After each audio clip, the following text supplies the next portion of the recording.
All right, we are now live for what is going to be reading number 3 from my book, which is now 10 years old, Reason Fulfilled by Revelation, the 1930s Christian Philosophy Debates in France. So I'm glad people are enjoying these, and I'm going to keep on doing these. I'm guessing until we reach the end of the book. It's going to be a little while before we finish up with the introductory materials, but I'm sure that you'll bear with me on that, and that will eventually get to the translations, which are the real meat of the book. So we're going to do another reading followed by Q&A and discussion. We're going to go from page 21 to, let's see here, what is it? Page 39. So got a lot of reading ahead, almost 20 pages. We'll see if we can get through this. And this section is called The Debates French Context. So first part, Catholic thought and rationalism. The 1931-36 debates were primarily French ones, and accordingly, these broad outlines sketched above require much more specific content in terms of the concrete situation of French philosophical and theological thought. To paint in very broad strokes, one of the deepest fault lines running through French philosophy, and that most important to the start of the debates, lay between Catholic and rationalist thought, understanding that term in the broader sense it took on during the debates.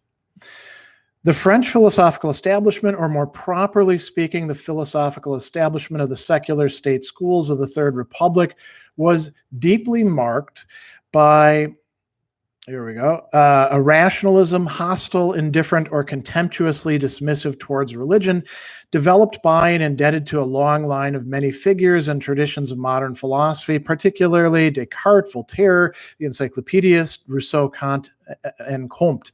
Setting these figures, intellectual and cultural heroes, to the secular philosophical establishment side by side under rationalism's rubric indicates, of course, that this term is not meant solely in the sense whereby philosophy textbooks oppose continental rationalism to British empiricism, but in a broader sense, involving appreciation of the powers of philosophical reflection, critique, and method to supply an access to truth, incorporating but going beyond mere sensibility or experience.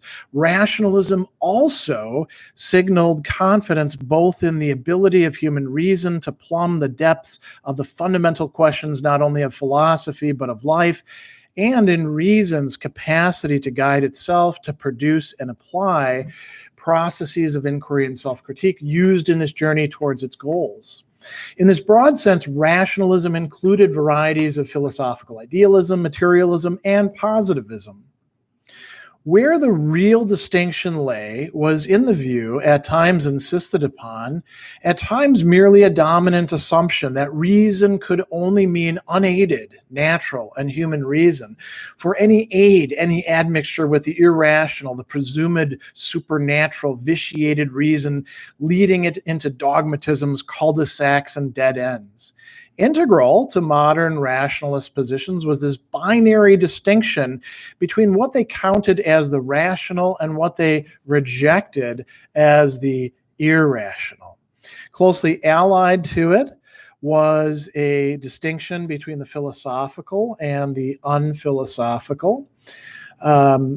For in their view, Christians could be philosophers and philosophers could be Christians, but any specifically or intrinsically Christian philosophy would be something merely sectarian, lacking in the autonomy and universality characteristic of genuine philosophy.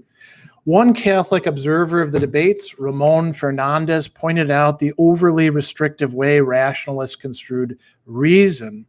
Catholic rationalism, he said, is waging a lively offensive at the moment when skeptical or naturalist rationalism is transforming itself in its depths, so that what the former retains of reason and values corresponds to what the latter reduces to the rank of purely verbal dialectic. It must be mentioned that specific events and intellectual movements in French history and culture could be and were read by secular rationalists as confirmation about their views about reason and religion, particularly about Roman Catholicism. Some of these dated back to pre-revolutionary times, but more significant were those taking place in the decades prior to the debate. The Dreyfus affair split the French nation and French Catholics as well. But in general, the church was perceived as on the side of the right in favor of Dreyfus's condemnation. That controversy would pave the way for the rise of Charles Maurras's reactionary and proto-fascist movement, Action Française, which, despite its founder's atheism, for some time held the allegiance, readership, and membership of many French Catholic philosophers and theologians, including Jacques Maritain and Reginald Garrigou-Lagrange, and even members of the hierarchy. A major catalyst in these alliances with Action Française was the Modernism controversy, involving many official condemnations and placement of works on the index, but also an excessive zeal and haste to run to accusations of modernism, at times off base, by anti-modernists against perceived philosophical and theological opponents. Next section, the Catholic intellectual renaissance in France. Although France in the Third Republic was a secular state, at times militantly so, French intellectual life included many individual Catholics and Catholic institutions, and because of the supranational condition of the Catholic Church, these were naturally affected to varying degrees by major developments in the larger church that bore on issues germane to Christian philosophy. A revival of the previously quiescent vitality of Roman Catholic thought in the late 1800s took place with particularly strong resonances in France, due in part to the momentous events the nation passed through, in part to intellectual ferment and conflicts. The times leading up to the debates were marked by major new initiatives and involvements in philosophy by French Catholic thinkers, some of them at odds with each other, but all of them contributing to generating a situation in modernity in which debates about Christian philosophy could take place and draw great interest, and in which Catholic intellectuals, after the first conflicts with secular rationalists, could be found espousing robust, developed, coherent, but radically differing philosophical positions, both for and against the possibility or existence of Christian philosophy and about Christian philosophy's nature. Arguably the most important of the developments in the Universal Church was the Aeterni Patris, the encyclical, quickly subtitled On the Restoration of Christian Philosophy, advocating a return to and restoration of St. Thomas Aquinas' philosophy, viewing it as the prime example of Christian philosophy in the sense of philosophy furnishing the most comprehensive, fruitful, and orthodox understanding of the fundamental matters that the Christian faith and the Catholic Church had to grapple with. 3 points about this document with implications for the Christian philosophy debate must be noted very briefly here. First, while Thomas is held up as an exemplar, Leo XIII discusses many other Christian philosophers in the document, and Thomism is not identified as the sole form Christian philosophy could take. Second, the encyclical explicitly contrasts Thomas's thought with deleterious errors, tendencies, and conditions of modern thought, but it urges that Thomas and his interpreters be reinterpreted rather than simply superimposed upon the new conditions of modernity. Third, the encyclical discusses both speculative and practical concerns, the latter practical in two ways. Aeterni Patris highlights the implications philosophical perspectives bear for the church and for, quote, domestic and civil society. And it also spells out a general institutional program for the restoration of philosophy in the Catholic Church, specifically advocating Thomas's doctrine be taught in universities. The encyclical's earlier noted lasting effects had particularly significant consequences for French Catholic thought. The impetus it gave neo-scholasticism was felt in several generations of scholarship, among which are to be numbered many of the scholars who took part in the 1930s debates, as well as the professors and researchers who formed them. It had lasting institutional consequences, absent which there probably could have been no later debates. Chairs in Thomistic philosophy and theology were established in the various Instituts Catholiques and seminaries. As the Dominican Henri Donillard recently observed, until the foundation of the Revue Thomiste by Mandonnet, Coconnier, and Gairaud in France in 1893, quote, no Catholic journal had previously dared or wanted to present itself as Thomist. Until then, lacking a forum of their own, French Thomist writers had published their research in the Jesuit journal Études in la Science Catholique and in Annales de Philosophie Chrétienne.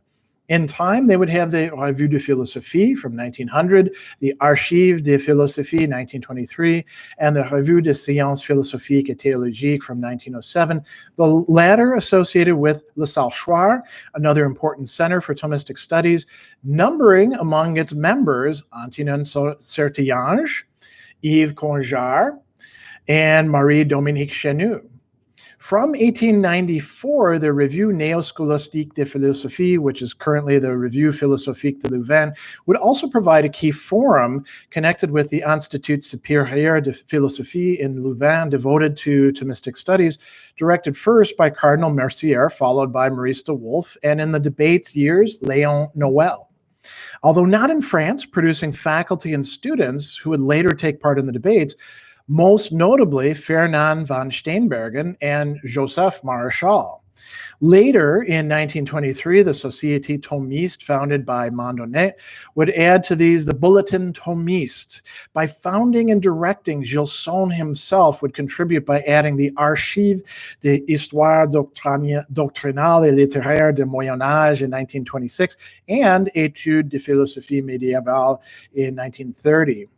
This revival of Thomism in France and in nearby Francophone countries, attributable both to Aeterni Patris and to the scholars who responded to and implemented it, brought about several other key developments. First, as mentioned previously, renewed studies of Thomas Aquinas, in particular, studies of historical orientation, had the effect of reviving study of other medieval and even patristic philosophers and theologians, a project that would be both furthered and formative of one of the debate's main participants, Étienne Gilson. Second, French Thomism was never all one solid and uniform block, and controversies, even divisions, arose not only over proper interpretation of the authentic thought of Thomas, but also over how reinterpretation should be oriented in relation to modern thought. Most significantly, a mutual influence developed between Maurice Blondel, the philosopher of action, originally highly critical of contemporary Thomism, and a number of Thomists whose approach to Aquinas either drew on or found consonances in Blondel's thought.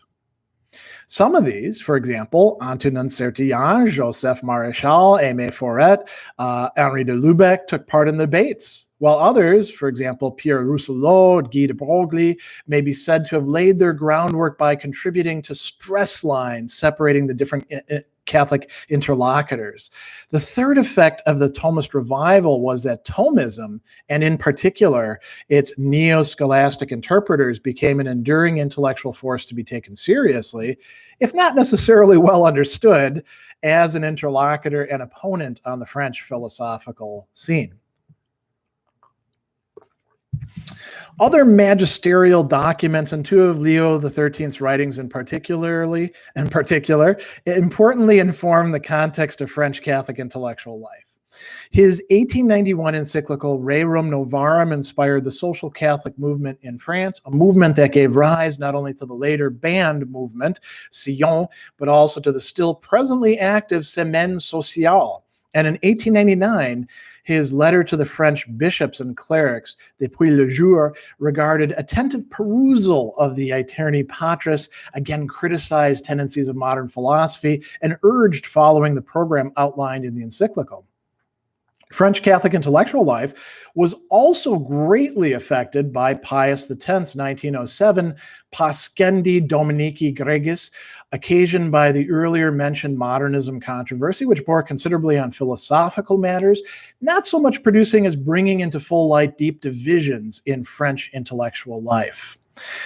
The Renaissance of Catholic thought was by no means confined to Thomists or neo-scholastics. On the philosophical scene, two figures stand out as particularly important. The first, Henri Bergson, not a Catholic himself, nevertheless exercised an important influence on Catholic thinkers by his ground-clearing critical attacks on the rationalist intellectualism prevalent in French philosophy and his emphases on experience and dynamism. Some, such as Maritain and Gilson, would credit Bergson's thought as having drawn them out of sterile philosophical paths, readying them to move past him to a Christian perspective that he himself did not supply. They, as well as many other Catholic philosophers and historians of philosophy, for example, Henri Gouillet, would devote attentive study to Bergson's philosophy, and Bergson would even draw lifelong modernist Catholic disciples such as Edouard Leroy. Blondel was the other key figure whose philosophy influenced not only certain Thomists, drawing the fire of others, but also other philosophical voices in the debates, among them Gabriel Marcel, Etienne Born, André Breman, and Louis-Paul Cochet. Next section, the main participants in the debates, contexts, conflicts, and Christian philosophy. In the nearly unanimous view of contemporary French commentators on the debates, the most important interlocutors, essentially defining the central lines of the debate, were Etienne Gilson, Jacques Maritain, and Maurice Blondel, taking positions for Christian philosophy, and Émile Breillet, Léon Braunschweig, and Fernand von Steenbergen taking positions against it. Several other interlocutors are arguably of major significance as well, arguing for Christian philosophy: Gabriel Marcel, Antonin Sertillange, Aimé Forêt, Antonin Motte, Henri Gouillet, and Michel Souriau. Arguing against it, the neo-scholastics Pierre Mandonnet and Léon Noël. A penumbra of only tangentially or occasionally involved or less well-known and discussed commentators surrounded these major interlocutors. Many of the participants in the debates had developed close, numerous, and long-standing contacts, and in several cases had previously engaged in conflicts with each other. The Francophone intellectual and religious milieu encompassed networks of overlapping, interacting, though not always mutually understanding or appreciative, philosophical and theological institutions and circles. The three societies mentioned earlier, the Société Française de Philosophie, the Société d'études philosophiques, and the Société Thomiste, included and through their organs informed many of the writers who would participate in or comment on the debates. The Société Française de Philosophie was also closely connected by its membership with the state educational establishment, and like it included many Catholic philosophers, with publishing houses and with one journal in particular that was to provide a significant battleground early on in the debates, the Revue de Métaphysique et Morale. The Société Thomiste, itself a reflection of the international communications connecting Thomist scholars, counted primarily French or Francophone philosophers and theologians among its ranks, connecting them intimately with the Louvain School and with La Salle Chouard, but it also extended to German, Austrian, and Italian contexts. The smaller Société d'études philosophiques, with its organ, Études philosophiques, brought into regular communication and dialogue a surprisingly large number of important philosophical minds. Membership, readership, and interests of all three societies overlapped. Quite arguably, only the sort of complex the French milieu provided, which possessed this wealth of institutions, societies, relationships, and forms for debate or publication, and in which no single one predominated, could provide ground fertile and yet fractured enough to nourish and sustain 5 years of intense and continued studies and debates between so many first-rate philosophers and theologians. Interestingly, if the three most important Catholic interlocutors, or rather four if Marcel is included, were laity rather than clergy, and were philosophers who underwent their formation in secular French schools rather than in Catholic institutes, universities, or seminaries. Maritain and Marcel were converts, the latter quite recently in 1929. Gilson and Blondel were raised Catholic, but deliberately decided to study in the French state institutions rather than Catholic institutions. Gilson rather sanguinely, Blondel after a period of discernment and retreat, during which he decided against seminary and priesthood for himself and in favor of marriage, teaching, and writing, which he regarded as his lay apostolate. Of course, these thinkers all moved and had numerous contacts in both secular and Catholic philosophical and theological circles. Catholic clergy figured among the more important interlocutors in the debates, and many did become deeply and extensively involved in discussion and take sides on Christian philosophy. But it is worthy of remark that at its most absolutely central points, the debates about Christian philosophy took place largely between lay Catholic philosophers with their feet solidly planted in both Catholic and secular intellectual circles. Many issues of the 1930s debate were not radically new to the major Catholic interlocutors. Blondel had been addressing the relationship between philosophy, Christianity, and Catholicism in major works, in correspondence, and occasional pieces for nearly 4 decades. Gilson had published several major studies of particular medieval Christian philosophers, as well as work demonstrating Descartes' previously unacknowledged dependence on scholasticism, and had been appointed as professor of history of medieval philosophy in the Sorbonne in 1921. Maritain had established himself as an erudite and original interpreter of Thomas Aquinas, also engaged with and knowledgeable about contemporary non-Thomist currents of philosophy. 6 particularly significant developments in French intellectual history, 3 very proximate in time to the debate, set the determinate context for these particular interlocutors, sustained interest in and disagreement about the issues involved in Christian philosophy, for the main lines of conflict, and for the important certain themes assumed in the course of the debate. First, decades earlier in the century, the long brewing modernist controversy took place, a controversy Blondel found himself entangled in, largely because of his Action 1893, his letter on apologetics and history and dogma, but also through his associations, particularly his friendship with the Augustinian and vehemently anti-Thomist Lucien Labertonnière, his involvements with the French Catholic social Catholic movement, the Semaine Sociale. In the letter on apologetics, Blondel articulated an explicit position on the issue of Christian philosophy, one that he would later revise to some extent, but later largely stick by.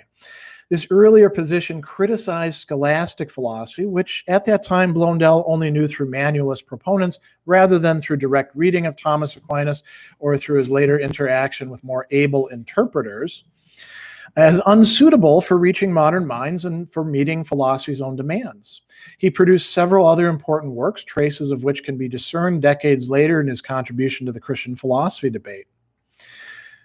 History and Dogma in 1904, and the Testis articles defending the Semaine Sociale against their anti-modernist Catholic opponents' charges of sociological modernism. None of this endeared Blondel to many Thomists, nor did the influence of his philosophy on other Thomists mentioned earlier.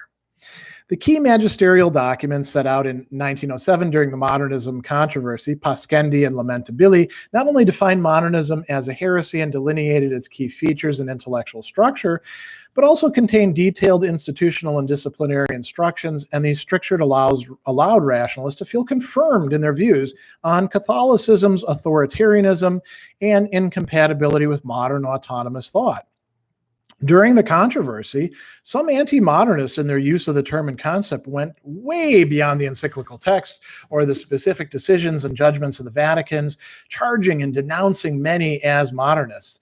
Those involved with Charles Maurras's proto-fascist organization Action Française took some part in this, and that movement's involvement in French politics, culture, and religion also played a considerable part in mutually estranging some Catholic philosophers from each other, Blondel and Maritain in particular.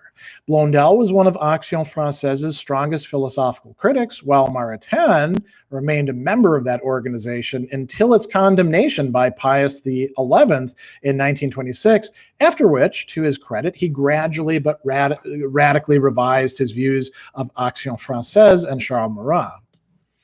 A second connection between Blondel and Maritain also separated them, arguably leading both of them and many of those following or influenced by these two great French thinkers into never to be overcome and largely unnecessary mutual misunderstandings. The catalyst was Blondel's contribution to the 1923 volume Le Procès de l'Intelligence. Through the 1920s, Blondel and Maritain entered into a polite but contentious correspondence and engaged in scholarly and public controversy focused on the issues raised by the piece, the nature of intellect, the types of knowledge, and their correspondence to concrete reality. Considerable, and in the eyes of many, unbridgeable differences already existed between the epistemological and metaphysical perspectives of Blondel's philosophy of action and contemporary interpretations of St. Thomas. Blondel's piece, effectively a misstep and blind alley on his part, and Maritain's critiques unnecessarily widened perceptions of incompatibility between Blondelian and Thomist philosophies, an important fruit of which in the debates would be Gilson's erroneous conflation of Bergson's and Blondel's position in his Société Française de Philosophie presentation. Meanwhile, in the decades prior to the debate, a third development involved other significant differences that had arisen among neo-scholastics and Thomists in their interpretations of the nature of medieval thought, specifically on the relations and distinction between philosophy and theology. As noted earlier, the new impetus and institutional support given to study of St. Thomas Aquinas after Aeterni Patris translated into renewed study of other medieval Christian philosophers and theologians.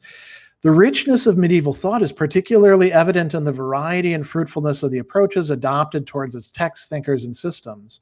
The case of Etienne Gilson and the Louvain historians illustrates the differences arising and solidifying among Thomist and neo-scholastic philosophers, theologians, and historians.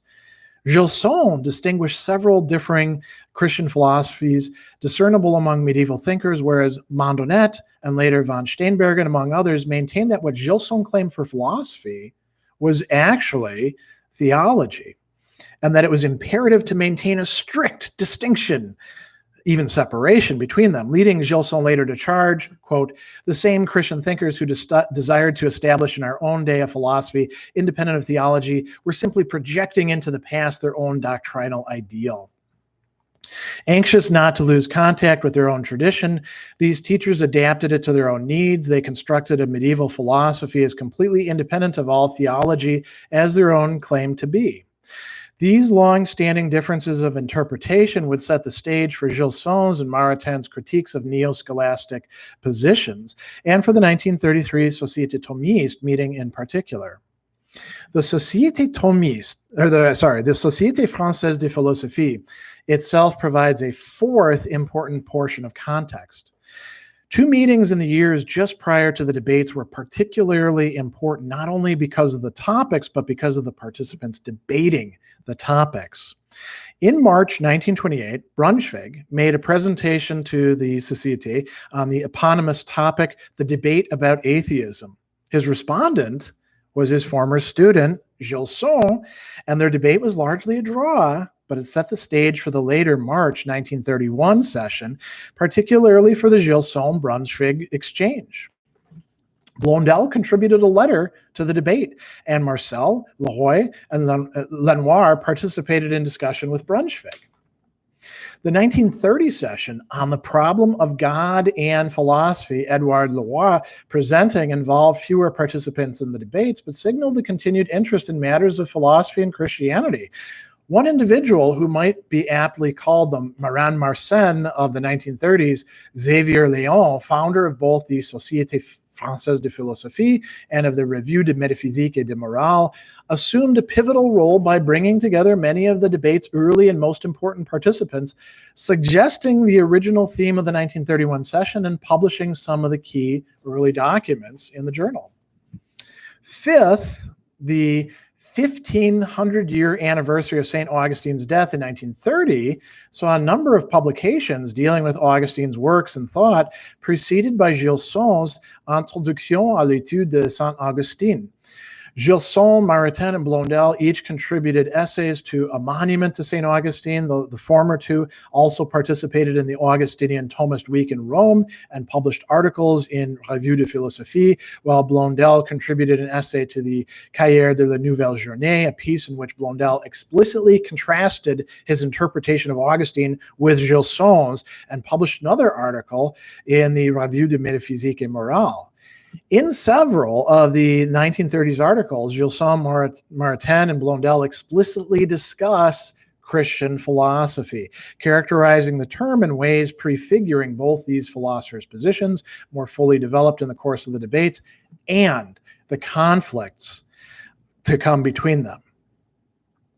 Sixth, the Augustine articles were part of a larger and slowly developing wave of articles and books employing the term, examining examples, and occasionally discussing the concept of Christian philosophy. Several early pieces and discussions closely antedating the debate indicate the interest that the topic was starting to receive. In 1927, in the Revue Néo-Scolastique de Philosophie, Maurice de Wolf asked, was there a scholastic philosophy in the Middle Ages, receiving replies from, among others, Joseph Maréchal and Blaise Romeyer. 1928 saw Aimé Forret's Autour de la notion de la philosophie chrétienne in the inaugural issue of Vie intellectuelle, a popular forum assuming central importance in the debates. In 1929, Léon Noël published his retrospective, the 50e anniversaire de l'encyclique Aeterni Patris, and in the same year, a curious document, Can Philosophy Progress Within the Framework of the Christian Faith?, purportedly authored by, quote, an eminent French Catholic publicist who preferred to remain anonymous for the present, end quote, was published in the Journal of Religion. Both Gilson's L'idée de philosophie chrétienne chez Saint-Augustin et chez Saint-Thomas, and Sertillanges sur quelques caractères de la philosophie chrétienne were published in 1930. In 1931, the prolific Régis Jolivet published his book Essai sur le rapport entre la pensée grecque et la pensée chrétienne, in which the third study, responding to Brehier, Hellenism et Christianism, is dedicated to, quote, the problem of Christian philosophy. At the same time, the rationalist authors were presenting and publishing the works that would define their positions in the debate and throw down the gauntlet to the proponents of Christian philosophy. Émile Brehier had been progressively bringing out his History of Philosophy, a key section of which appeared as an extract in 1927. Key because he argued that the patristic age produced no Christian philosophy, a claim he would generalize. The same year, Brunswick published his Le progrès de la conscience dans la philosophie occidentale, articulating once again the idealist and secularist position he'd long advocated, in which religion, stripped of its irrational elements and forms, could be transformed into genuine spirituality, that is, philosophy. In 1928, at a set of conferences in Belgium, Brehier presented his thesis, now developed at length, that, quote, one can no more speak of a Christian philosophy than of a Christian mathematics or a Christian physics.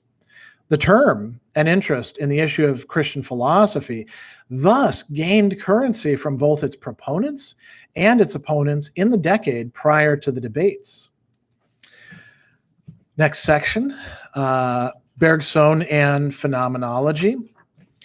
Two other philosophical movements deserve brief mention in any adequate outline of the debate's French intellectual context. One centered on a particular thinker, Henri Bergson, the other being the broader movement of phenomenology.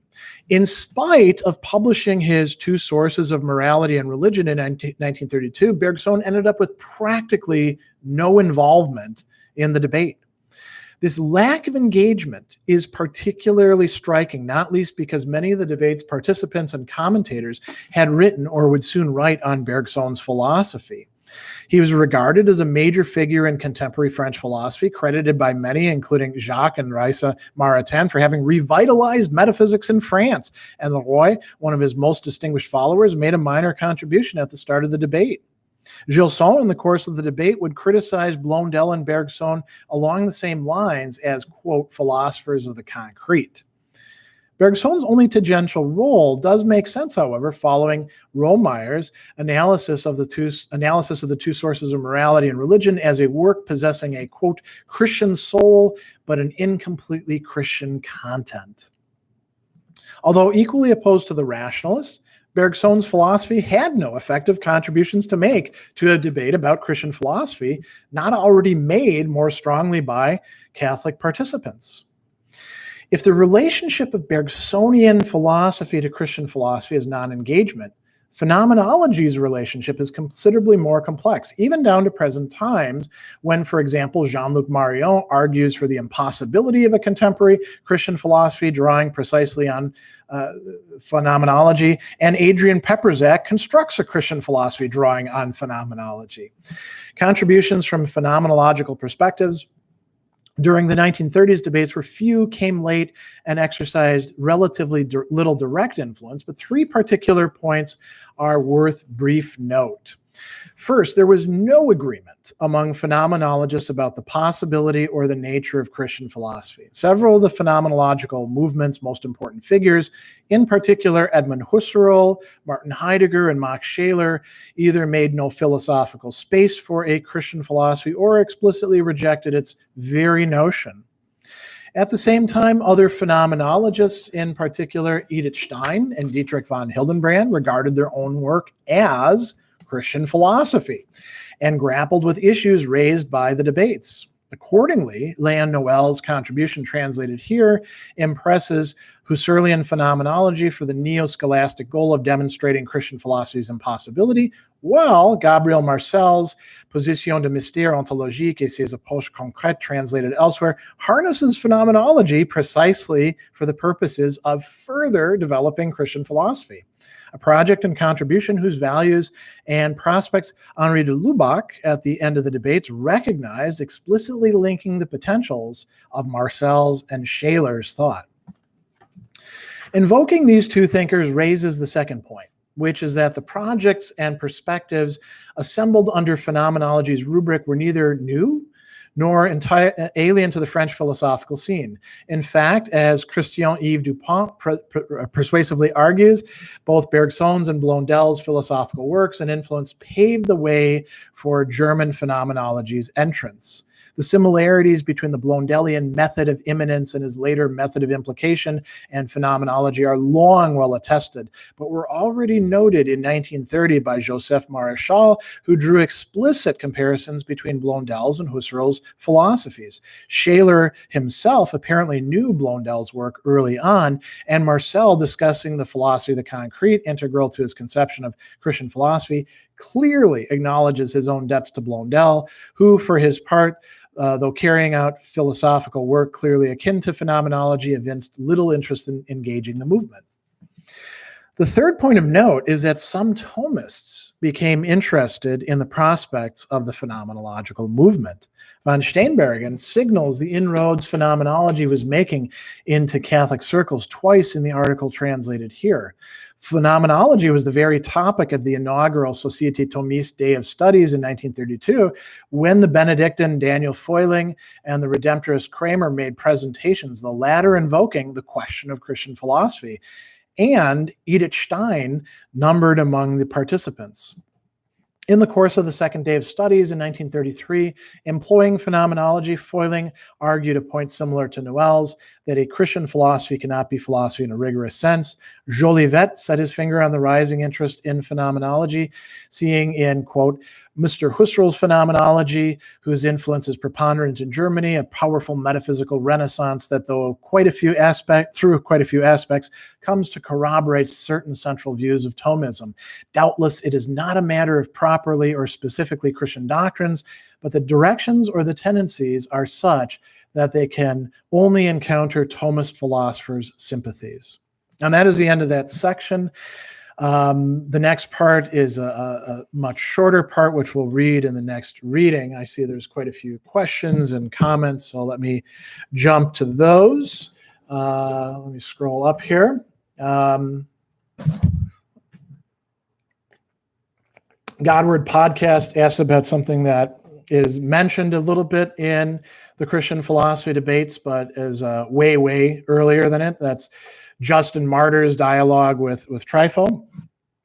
So Justin Martyr gets mentioned as an example of Christian philosophy. He obviously does not take part in the debates, which is what we're talking about here, because he was over a millennia late, or early rather, to them.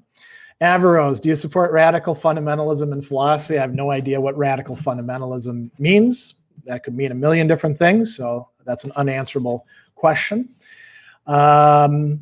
Let's see, scroll down some more. Mark asks about Simone Weil. She didn't participate in the debates. She's sort of coming to prominence in the 30s, but she's not part of this discussion at all. Edith Stein, of course, is. So she's somebody to take a look at. All right.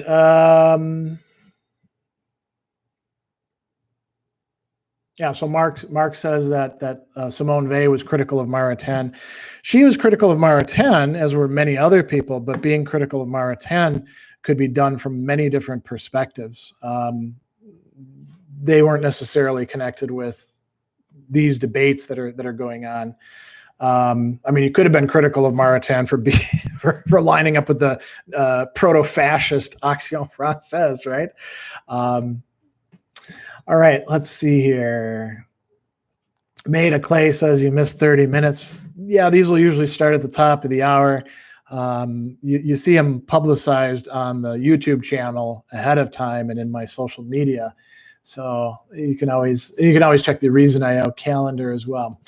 All right, Colamus has a good substantive question here. Do you think that the rationalists would have rejected the possibility of religious philosophy generally, or only Christian philosophy in this specific context? So it's actually rejecting religion in general. And, the rationalists are pretty Eurocentric. If we're talking about Breyer and Braunschweig, the West is where the cool stuff is happening. As a matter of fact, I would suspect, although I haven't looked at Breyer on this, that he would consider basically only Western philosophy to be genuine philosophy. And he thinks that a lot of things in the past are not really philosophical. When you read his contribution to the debates, he kind of dismisses Hellenistic philosophy, most of medieval philosophy, right?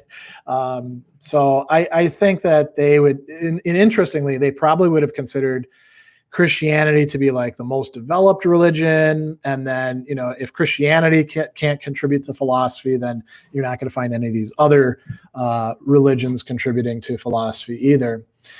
Mark says, did these debates make any reference to earlier such debates, such as those that occurred between early Christians and pagan thinkers?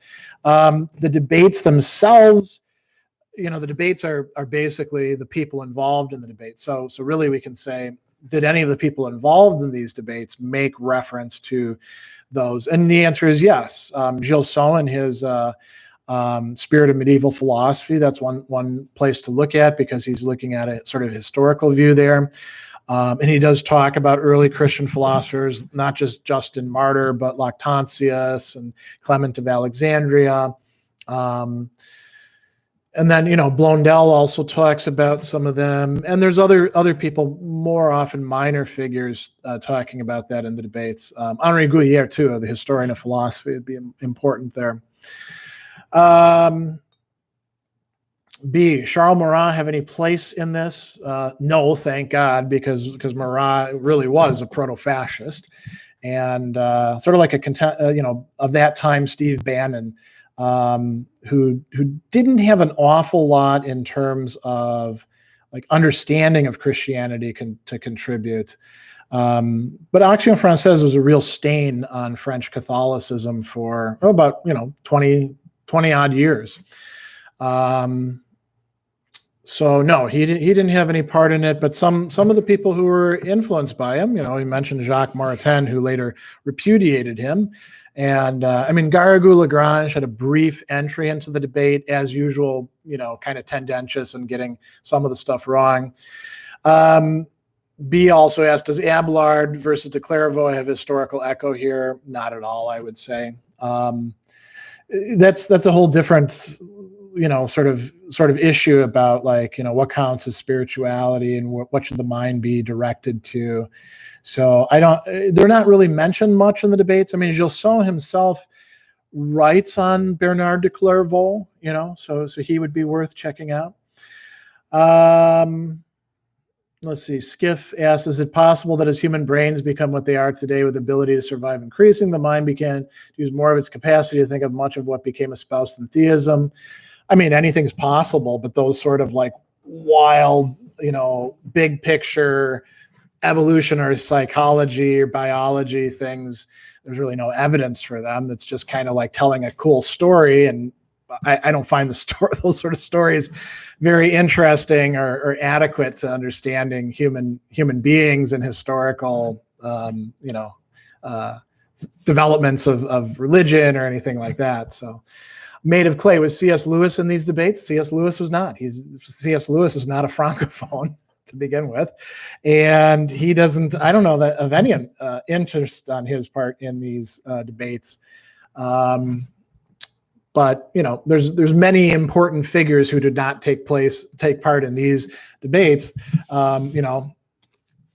Christian philosophy debates in France is pretty much where the debates are happening, or at least in francophone journals. Some of them based in Belgium.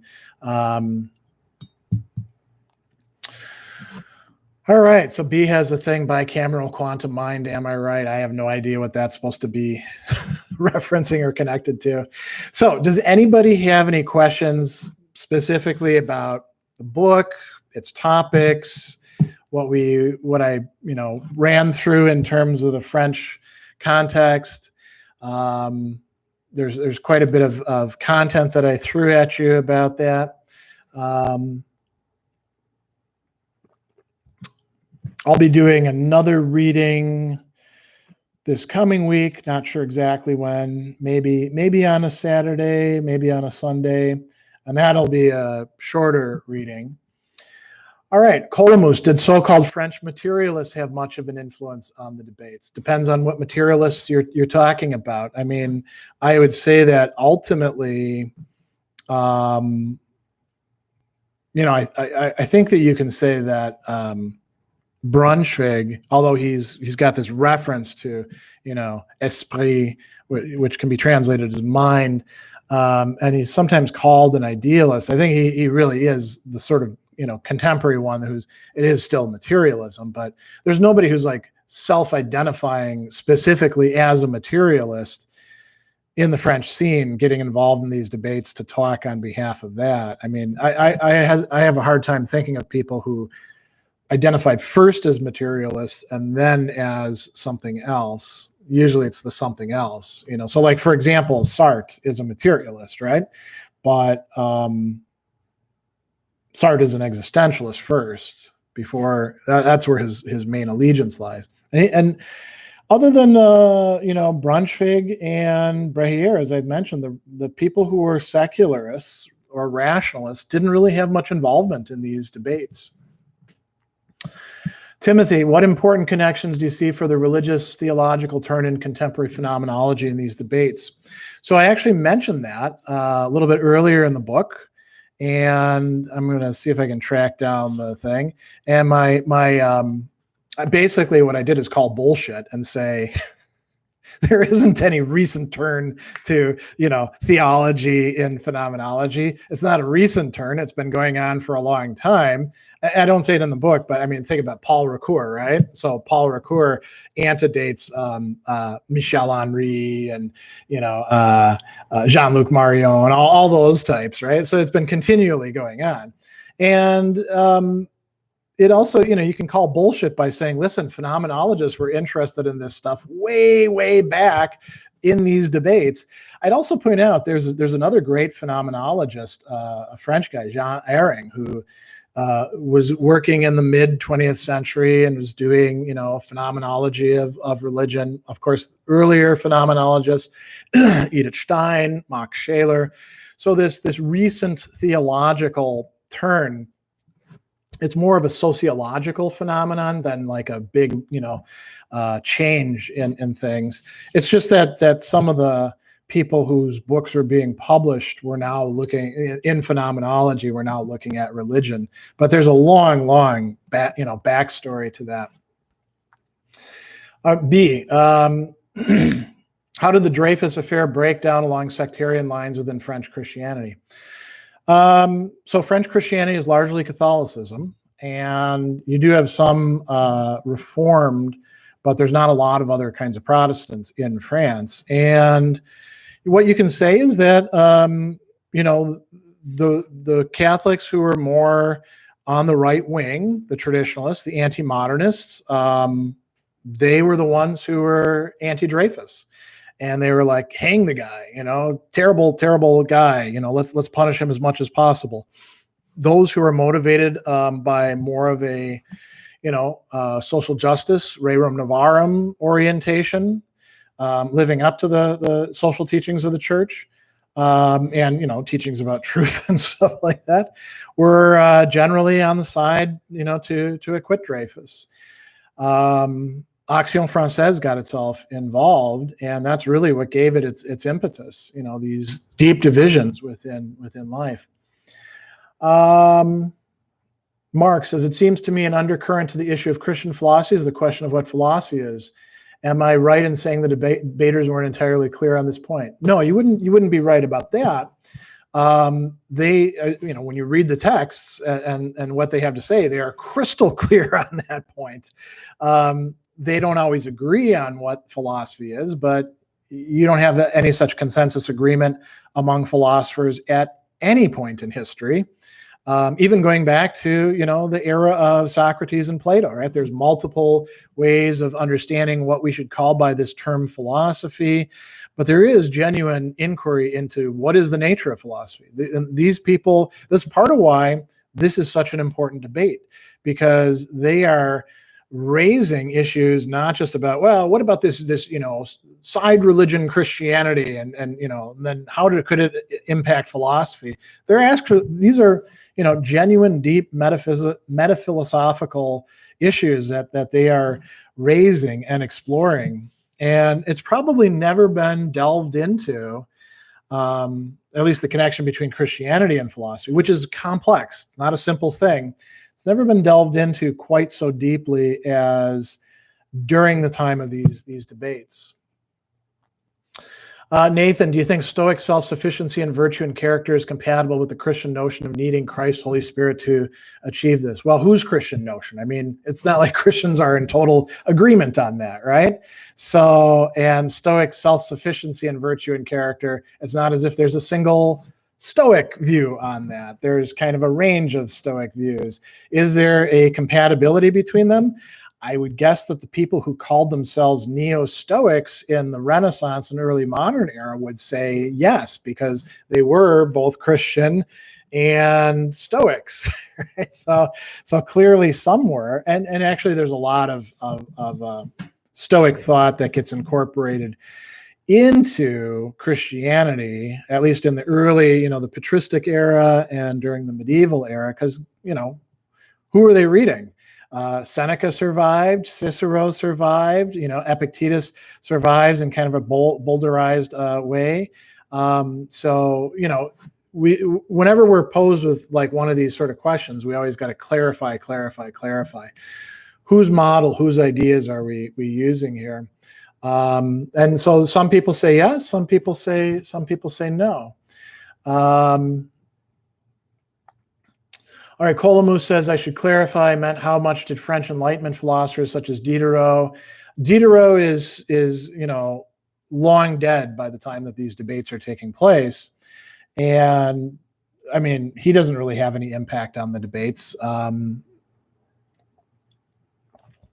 Nor would, like Helvetius or people along those lines, because even like secular philosophy had moved on quite a bit from there.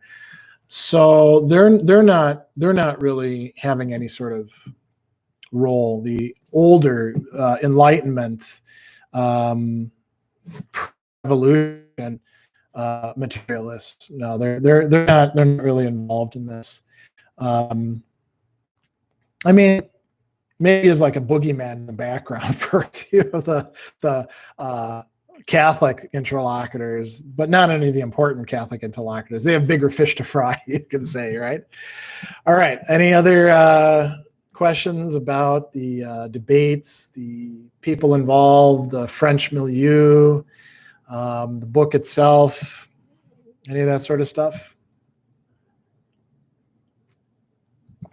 Going back to the Stoic thing, though, I will mention this. The only person, as far as I remember, who really talks about the Stoics is Brehier, the rationalist, and he's dismissing Blondel's philosophy, saying that it's basically like, Hellenistic philosophy. It's only a philosophy oriented towards practical life and stuff like that. Mark, did your work on this book change your understanding of Christian philosophy in any way, or were you set going in? I'm almost never set going in on any research project. And yeah, I mean, I started out doing some translation of Blondel and von Steenbergen that somebody had sent me and said, hey, maybe you should translate these things. And I was like, yeah, okay. And then I started following up bibliographical references. And before long, I figured out that there were like over 50 different interlocutors in this debate. And there were probably, as we're going to go on, there's a number of different positions on what Christian philosophy consists in, some of which are compatible with each other, and they can be, brought together in some sort of synthesis, including Blondel's position with Gilson Maritain's position, augmented by Sertillange and Marcel and Etienne Born and all these other great thinkers.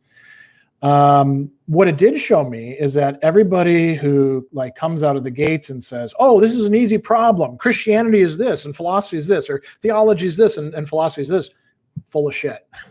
Right? I remember actually when I was in the Erasmus Institute seminar with Alistair McIntyre, right, at which I presented some of this stuff. By the way, McIntyre actually had translated Brehier and gave me a copy of his translation that I could compare my translation against. He'd done it for some of his students. And he said, don't publish this, but you can take a look at it. There was a guy who he was actually an economics professor, and he was from like an evangelical background. And we're in the bathroom, and he says, oh, so what's your project? And I said, well, I'm working on the issue of Christian philosophy. And he was like, oh, that's an easy one. Philosophy is this and Christianity is this. So Christian philosophy is blah, blah, blah.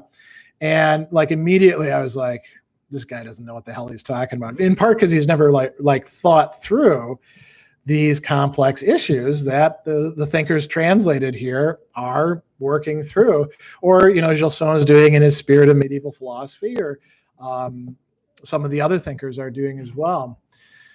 B, were any of the players involved in the resistance? I don't know. I mean, there's a ton of players, so you'd want to look up their names and then see whether they're involved in the resistance.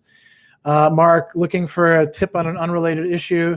Did any of these thinkers engage in any noteworthy discussion of the nature and role of liturgy? Good question. Yeah, but I don't know that stuff.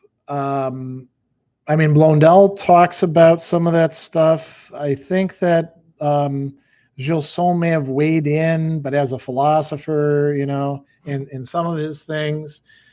Some of the other people who are more minor players in the debates may have done so, but that's not an area of my study or specialization.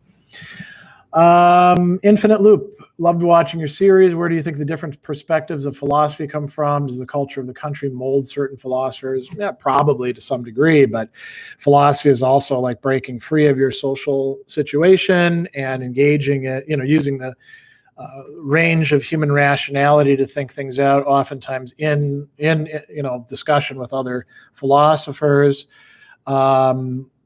Where do I think the different perspectives of philosophy come from?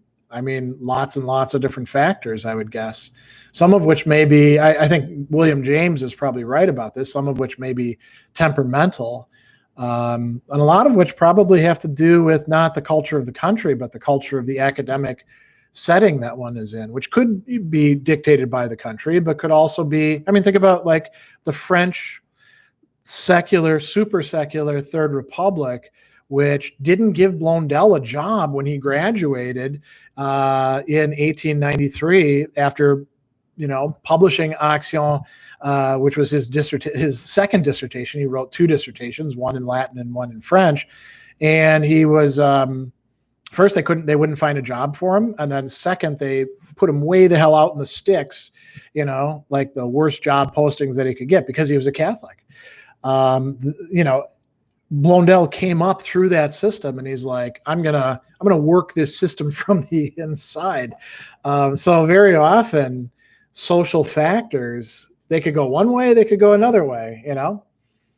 All right. Well, we're at 1:00, so I am going to call it a session, call it a day. I have to get to some other work. I have a conference I have to get ready for on Monday, where me and Harold Kavli are on deck first for the Aristotle and Aristotelian conference, and I've also got a class opening Monday as well. So, well, I'll take Timothy's thing. I've often wondered how much the First World War transformed much of the continent's sense of the problem of evil, theodicy, role of philosophy. How this might have surfaced in the debates played no role in the debates at all. So I guess not too much. I mean,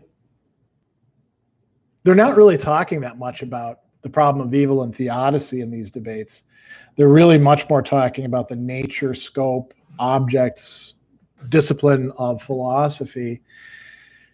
So, all right. So I'm going to schedule another one of these where we'll go into the next part. We're almost through the very first part of the introduction, and then pretty soon we're going to start talking about what do these guys actually think about Christian philosophy. So thanks to everybody for joining in, and I will see you next time.